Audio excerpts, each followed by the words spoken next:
2024 সাল বিশ্বজুড়ে মূল্যস্ফীতি, রাজনৈতিক পরিবর্তন এবং সংঘাতের জন্য উল্লেখযোগ্য ছিল। বার্তা সংস্থা রয়টার্স জানিয়েছে, এই বছর উচ্চ মূল্যস্ফীতির কারণে অনেক দেশে রাজনৈতিক অস্থিরতা দেখা দেয়। নাগরিকদের অসন্তোষ ক্ষমতাসীন দলগুলোর জন্য বড় চ্যালেঞ্জ তৈরি করে।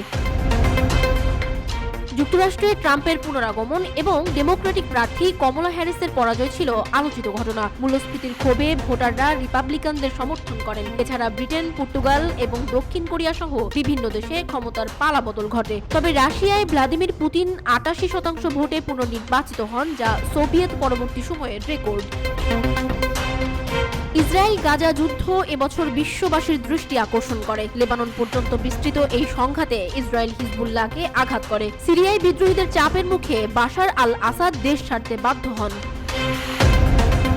এবছর প্রযুক্তি খাতেও বড় পরিবর্তন এসেছে। কৃত্রিম বুদ্ধিমত্তার নতুন সংস্করণের সাথে খাপ খাওয়ানোর চাপে ব্যবসায়িক প্রতিষ্ঠানগুলো কঠিন চ্যালেঞ্জের মুখোমুখি হয়। বিনিয়োগকারীরা প্রচলিত ব্যবসা ছেড়ে নতুন প্রযুক্তিতে বেশি আগ্রহী হয়ে ওঠেন।